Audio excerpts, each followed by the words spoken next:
When young people are too old for camp and too young for a job, summer opportunities can be tricky, but they can also be very helpful. That's the reason for a new initiative by ABCD.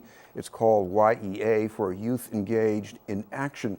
To tell us about the program is our guest from ABCD, the director of the Dorchester Neighborhood Service Center, Eric Mitchell. Thank you very much for being with us, Eric. Oh, thank you. Thank you for having me. This is for 13-year-olders. So what is it about 13-year-olders? Well, what we know about 13-year-olds, other than it being a very pivotal year developmentally, is that when you're looking for a program in the summer, you are 13, and so you're really too old for the traditional day camp, child care, summer camp, but you're too young to work. And so we know that our 13-year-olds are active, they have energy, if the laws allow them, they probably could earn a wage, but they're not allowed to, and that makes sense. But what are we going to do with them? And so what we think makes sense would be to really engage them in something that's constructive, that has learning, but stuff that's really practical and useful for them now and into the future. We'll talk about the activities that are going to be going on. So the things that we are working on are how to manage money and civic engagement. And what we will do in the 2-week period is really work with young people on, when you have money, how should you allocate that money? And we want to get beyond the impulsive, oh, I have money, I spend money, I have money, I spend money. You want to get into, okay, I have money, I save some money, and then I spend on some of the things that I need and some of the things that I want. And so there's a place for all of that, but we want to make sure that the saving piece is pivotal to their learning. And then there's the civic engagement. It really ties into the mission of ABCD, helping people to help themselves. And so how do you work with young people to begin the process of understanding how do they help themselves?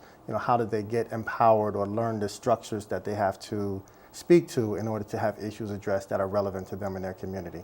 So we hope that by the end, they have learned that they have a new relationship with money and that they begin to develop a new relationship with their surrounding environment. Well, what about the civic engagement opportunities? We've got a big election year at this time, so maybe they might be out there registering voters?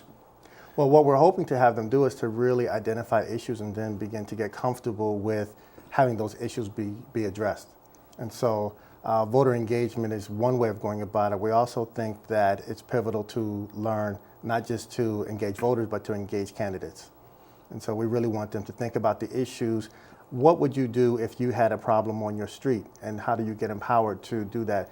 Sometimes it's hard to feel comfortable picking up the phone and calling, whether it be City Hall or the state office or to a legislator or to a neighborhood coordinator. Someone has the ability or the power to help you and to resolve that issue, and we want young people to get comfortable with the mechanisms that govern us. And that means they're going to be going out to the neighborhoods, maybe finding out from people what concerns they have and what to do next? Well, what we'd like to know is what concerns they have as 13-year-olds. The young people themselves. They themselves have a number of things that concern them. And, we know when we were young, there's always something that concerns you or is of interest to you, your family, your community. But we didn't always think that we could do something about it. And so we want them to feel there is something that you can do about it. Get into the money part, and I mean not how much you're paying necessarily, but the idea of handling money and making decisions. Well, they go hand in hand. Oftentimes we have curriculum, but learning what to do with the money and actually putting it into practice, those things really have to come together. So we want to not only work with them at a young age, here's what you should do with money. If you want to really be successful and to build on what has been given to you, you could spend it all, and at the end of 2 weeks, 3 weeks, 4 weeks have nothing. Or you could begin to save some of it, and then at the end you might have some things, and then you might have some money to get some things for later on. And so it's just it's a learned behavior, saving and planning for the future, and we want to start that behavior early on. Well, thinking about what this means for the future, obviously it's a great first step toward a regular summer job the year later. But these are maybe 8th graders in September who are going to be 9th graders a year later. And the 8th to 9th grade is also a difficult leap for many students. And I guess maybe a program like this might make that a better rounded student who can handle the gradation.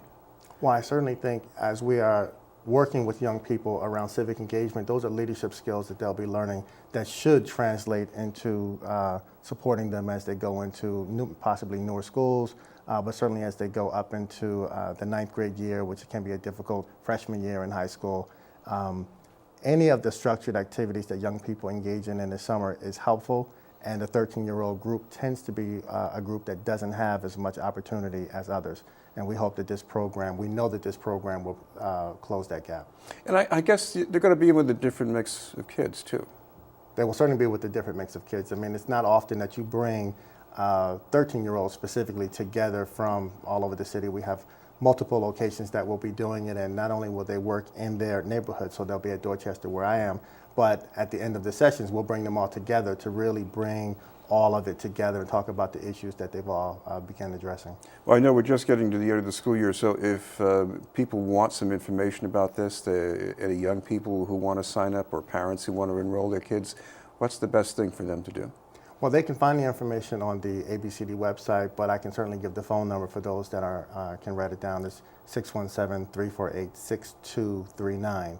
And so we encourage families to contact us. We still have some availability, and we want to make sure that everyone who is interested really has that opportunity. And are there any income guidelines about eligibility for a program like this? We typically always have some income eligibility guidelines, but we don't want families to pause at that. We want them to apply, and we will work the rest out and identify those that are eligible, and if they're not eligible, we'll work with them on something else. Thank you very much for being with us. Oh, I appreciate it. Thank you very much for having me. From ABCD, Eric Mitchell.